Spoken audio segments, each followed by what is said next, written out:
Mlibuti. My name is Mudinda Mbebana. Welcome to the Chosen Generation. How is church money used? Is it used to sponsor the lavish lifestyles of pastors and their wives? What does the Bible say about this? We are joined by Brother Ken Joe Dallas, who's going to help us unpack this issue a little bit more. And in our midst, we also have Brother Admire Sinwamadi, who will also be sharing his ideas on the subject matter. And lastly, we are joined by Mkhele Malufu, and she will be also assisting us with this conversation. You can also share your ideas with us, and the hashtag to use is TCG on SID. Let us know what you think about this issue. It's now time to get straight into the conversation.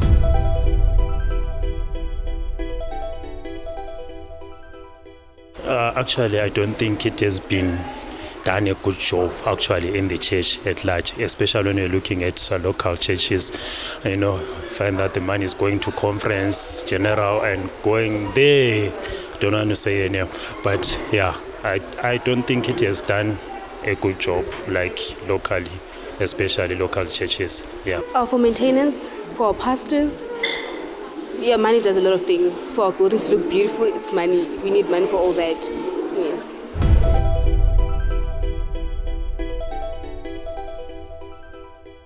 Right, let's go into the conversation. I think the right place, let me start with you, Admire. Can you explain to us how the money is shared from the local church to the general conference? How does that flow happen? Oh, thank you. Some, they say money makes the world go around. So without money, the world will not function.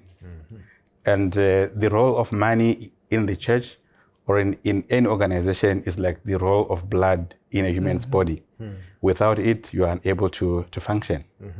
So the Seventh-day Adventist Church has policies which govern the usage of money and how the money is shared all the way to the GC and how it comes back down as appropriations. Okay. So when a church member returns money at the local church, there's a percentage of offerings that remains in the local church to run the business of the local church. Okay. Because they need to pay for water, for rent, we have evangelism campaigns and all that.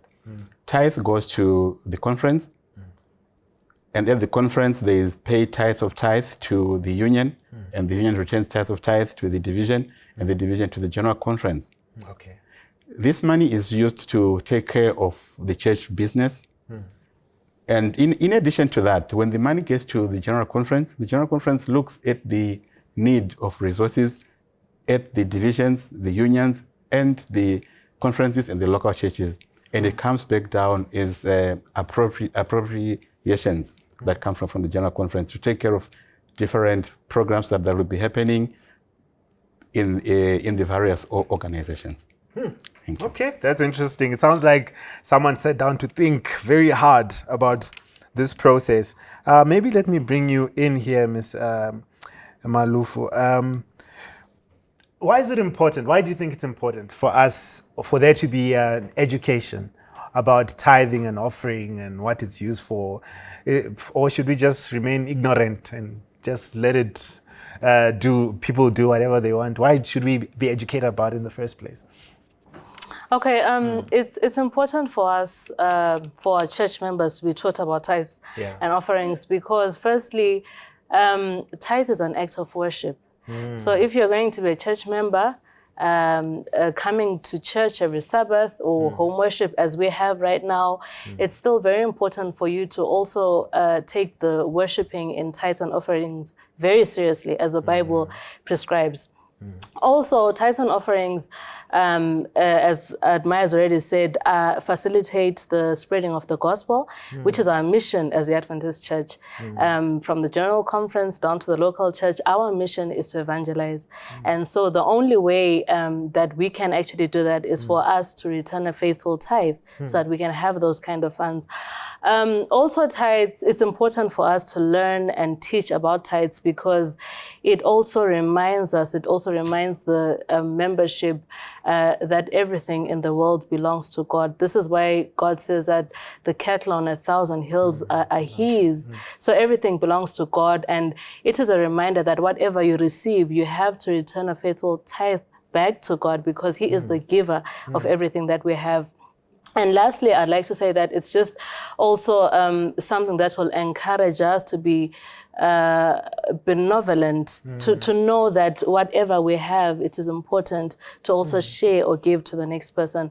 So the whole teaching of tithe is not just about making money for the church, but there's a whole bigger picture of what that would actually do for you as a Christian, as an Adventist in this instance. That's very interesting. Maybe Ken, I can bring you in here. She's spoken about the education behind tithe and offering, and how we all need to know how it's used. Perhaps that will be an incentive to even give more as we understand how that is used.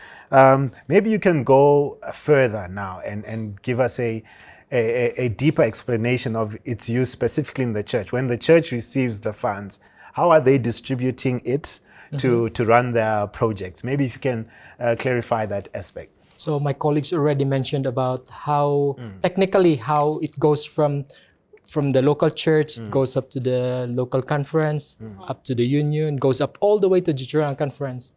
So money, when we say money, maybe it's also proper that we segregate it, that there's the tithe part and there's the offering part.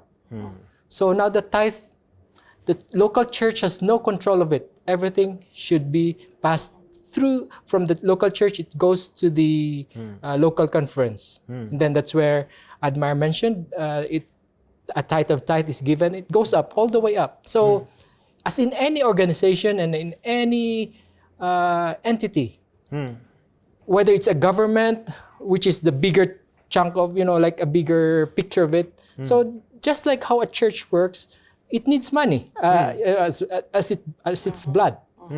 So now, going back to the tithe, the local church has nothing to do with it. They can touch it. Everything goes to the church function as what Admire has described. Now, the church offering, which is also an important part, and many of us actually, many of the typical givers forget about it, because many of them, when they give tithe, they forget about the offering, or say, with the offering, maybe I'll just give 50 rands and that's enough. But we should remember that the offering is how a church really functions, how they run their programs, how they reach out to the community, how they help their members, how they run their programs, even the supplies for the kids, programs, all of those little things. It comes from our offering. So pastors are not paid from the offering? No. Okay, the tithe money is the one that goes for the payment? That's correct. All right, okay, no, that's clear. So I guess maybe we can all shoot a shot to this question.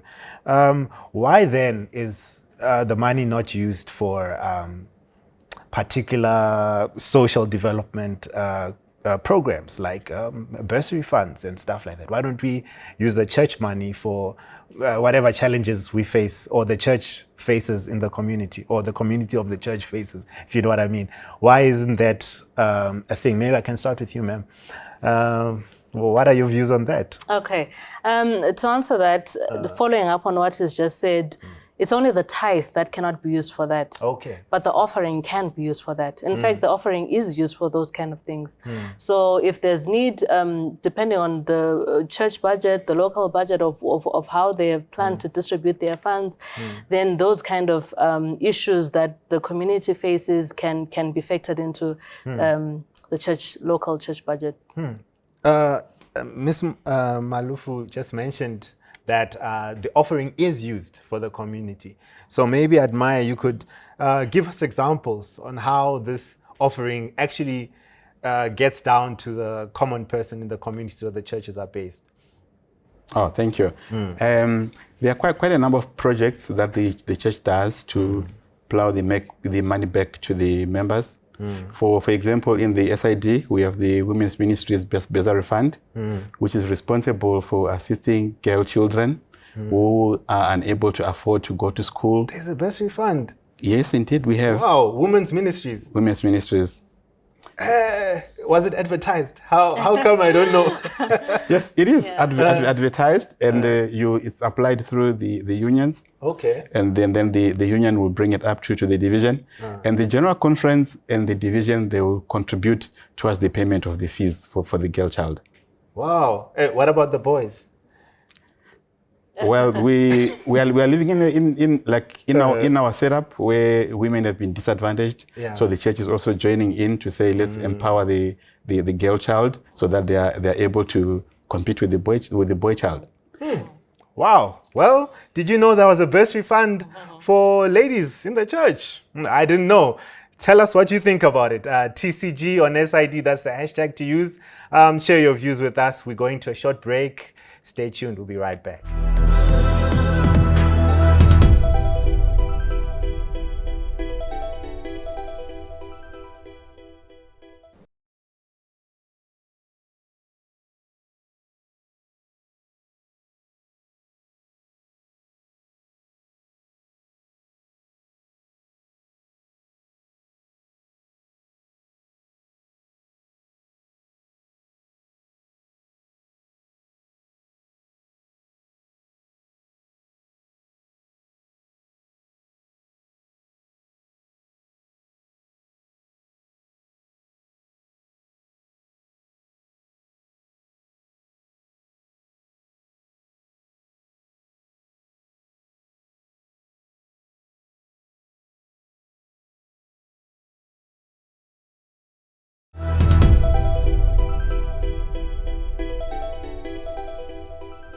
Welcome back to The Chosen Generation. We are still talking about how money is used in the church. Don't forget to share your views with us. The hashtag TCG on SID. Would love to hear what you think about this subject. Back to the conversation with my guests. I would like to bring you in, Admire. What are the dangers or the adverse effects of church members not taking an interest in knowing how church money is used? Like no interest at all. What is the danger? Okay, thank you. I think where money is, there's need for transparency. Okay. Because transparency then gives confidence to the members that their funds are not being misused, that they've contributed to the church. And there are committees that govern the usage of money in the organization. We have the administrative committee, which we call the ADCOM. We have the executive committee, which we will call the EXCOM. Every month, the financial statement is discussed by the ADCOM, and twice a year it's discussed by the executive committee when they meet. And then when session time comes, where the constituents gathers, for a conference, it's after every 3 years. For a division, it's after every 5 years. And for the general conference, after every 5 years. There's a package that is sent by the conference to the churches. Okay. Inside that package, there is a financial statement. And each and every member should take time to go through the financial statement to see how much money was collected by the conference, how that money was used. Because when we see on social media, there are a lot of allegations that money is misused, that money is used for this or is used for that. But if a member could just take time and look at the financial statement, it will speak to them exactly what the money was used for. So I think it is important. That's powerful. It's a way to hold the officers accountable for how the money is being used. Yes. Let me bring you in here, ma'am. One of the reasons that people will give an excuse for not giving money is that, look, Pastor so-and-so just bought a new BMW, or the wife wears an expensive weave. Sorry, I'm so sorry. I don't know these things, right? That's okay. Yeah. All these excuses that people give. I guess my question is it a problem that pastors are using their salary to buy the things that they want to buy? Okay, yes. This question is often asked, especially to us who are church employees, because sometimes it would seem as though we are misusing church funds. And yet, in actual fact, a salary is compensation for work done. So if you're an employee, you go to work, you perform your duties faithfully, And at the end of the month, you are given what is due to you. It then does not mean that there's a specific way that you should spend your money. There is nothing wrong with a pastor buying a car of their choice, because remember, they have worked for this money and they have earned it. However, it is very important for us not to be extravagant with the things that we choose to do with the salary that we earn. And this goes not only for church workers, church employees, but even for anyone, and even any other Adventist. It's okay for us to be modest in the things that we buy and the things that we do, the places that we go. It's okay for us to show that what we earn, we receive from God. And as I mentioned earlier, it's okay to be benevolent and share with other people that do not necessarily have access to these things. And also there's a verse in 1 Timothy, and I'm paraphrasing, that says that give wages to the laborer. So it's okay, pastors earn their money, rightfully so, and what they choose to do with their money is entirely up to them. So there's no problem with a pastor buying a car of their choice with the salary that they have earned. Okay, that's interesting. Brother Ken, on the issue of member involvement and all this politics around church money, one of the things that happens in some churches is that you find that, when it comes to leadership, your faithfulness in remittance is one of the criteria that they look for in the elections. And you find that some churches go even to the extent of asking for pay slips, that they can check, and the treasurer must now check the pay slip with the performance in the year. Then we can say, this one can be the elder of the church. What are your views on such procedures that people are employing? Interesting how you asked that, and I was smiling because it reminds me of a specific church in the Philippines, where I came from. Before you become a member, those are the things that you need to submit. Wow. And then your position in church is determined by how much you give. And the church actually is not saying, give your tithe and offering, but they look at those papers that you submitted and say, okay, since you're earning this much, you should give this much every week or every month. There's a quota for you. If not, you will be demoted in your position. So that's an interesting way. And I don't think that's how our church is supposed to run. Because as MQ earlier mentioned, giving and our offerings and our tithes, it's more about our relationship with our God. It's more about worship, recognizing Him that He is the giver and the provider of everything that we have. So God does not, as what the Bible is even mentioning, the Lord does not look at how much you give, but what's in your heart when you give those things in return. Wow, that's very interesting. I think this is a great place to take a break. Viewers at home, continue to share your views with us. The hashtag again, TCG on SID. Let us know what you think. Don't go away. We'll be right back.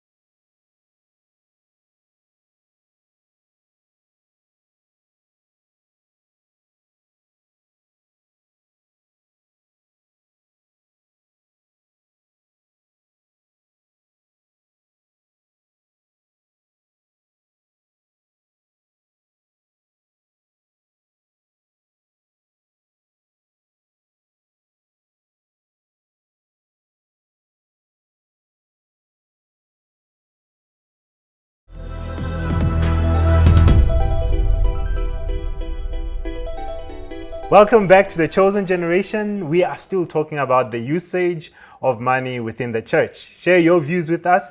The hashtag TCG on SID. Would love to hear what you think about this issue. Back to the conversation. Again, I start with you, Admire. We just heard before the break, Brother Ken speaking about his experience in the Philippines. how people were using people's tithe. Do you think that this is a common thing, where we size each other up in churches based on how much tithe someone is bringing? I don't even know how that information gets distributed, but all of a sudden there's now a hierarchy and class because of the amount of tithe that so and so brings. And if that's the case, what are the disadvantages or the adverse effects of such behaviors? Oh, thank you. I think the issue of sizing might be there or could be there, but I think it might not really be based on tithe, but it might be based by the way people look. Like some people appear rich, so people would want to give them positions they would want to be associated with. But I'm reminded of the Bible when it talks of the story of Ananias and Sapphira. They sold their field, but they did not return a faithful amount as they had promised, and they ended up unfortunately dying as a result of that. There are some people that might look like they are bringing tithe, but it might not even be a complete tithe. So then it would be incorrect for people to even size people by tithe, because you don't know the person's heart. Remember, the Lord looks at someone's heart, which is why when they brought their gifts to Jesus, the poor widow who gave the least gave the most, because she had given from the bottom of her heart. So I think for us as humans, since we can't see someone's heart, it really becomes not right for us to judge people on what they have brought. But I think we must be, the ground at the foot of the cross is level. We are all equal, and we should treat each other equally. Right. Thank you. Oh wow. Okay, that's a mouthful. Maybe I should bring you in here, ma'am. Previous segment we're talking about the usage of money and how there's this dissatisfaction on how money is used. And before that, I asked you about education and how it's important to teach.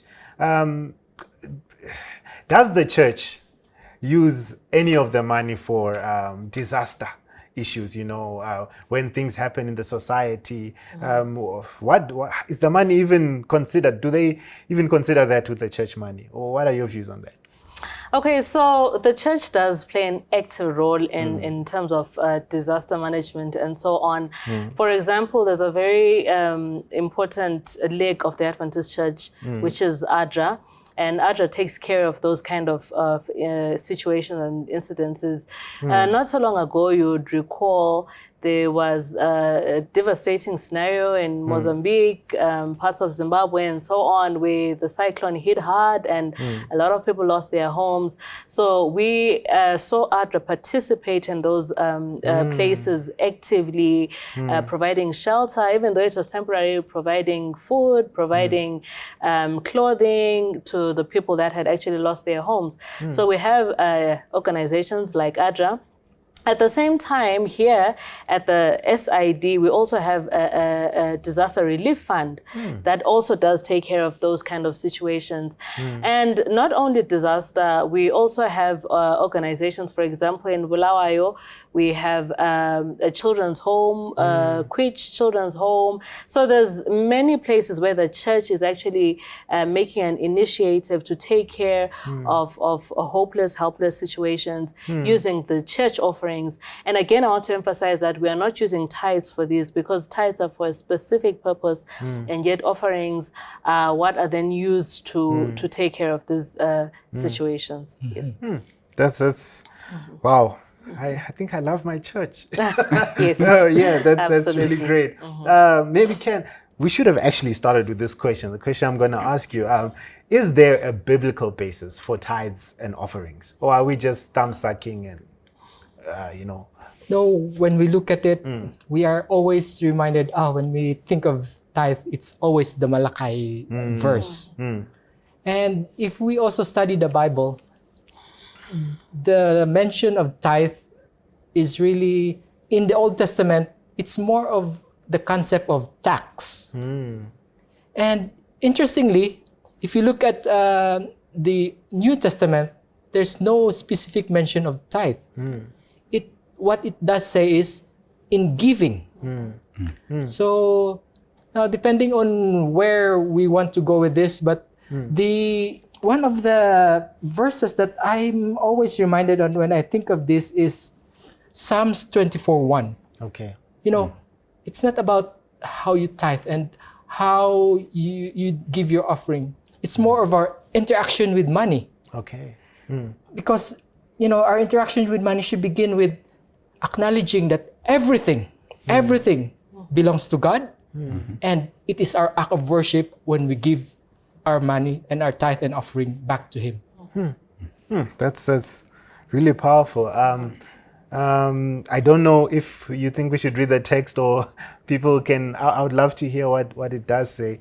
Also, Ed, before you read the text on the importance of young people taking an interest in tithes and offerings and their responsibility, therefore, after hearing such great news. Yeah, so as what any kids or any young people today, the younger they are taught, the younger they are educated with the matter of tithe and offering, it sticks to them all the way, you know, until they grow old. So going back to the text that we want to wrap up, to really focus on, it's in Psalms 24 verse 1. It says, "The earth is the Lord's, and the fullness thereof, the world, and they that dwell therein." So by giving and by returning our tithes, giving our offerings, it just shows how we fully trust that the Lord is our provider. He will provide for anything that we can ask for. And that's a great place to end the show. I'd like to thank you, my guests, for coming and allowing yourselves to be used to communicate this important message to our viewers. And to our viewers at home, we'd like to thank you for allowing us into your space. And we hope that indeed you will be with us again next week. And maybe a final word. The proclamation of the gospel really does require your funding. And I guess, as Ken has said, everything belongs to the Lord and everything must return back to Him. And so we are held accountable, not so much to the church, but to God Himself for how we use our money. Therefore, let us give because of Jesus, the one who saves, who sanctifies and satisfies. And perhaps a last message to you, please. Don't forget, the hashtag is TCG on SID. Share your comments with us. We love hearing from you. And don't forget to subscribe to our channel, the SID Media on YouTube. And yeah, that's it from us. We'll see you again next week. Goodbye.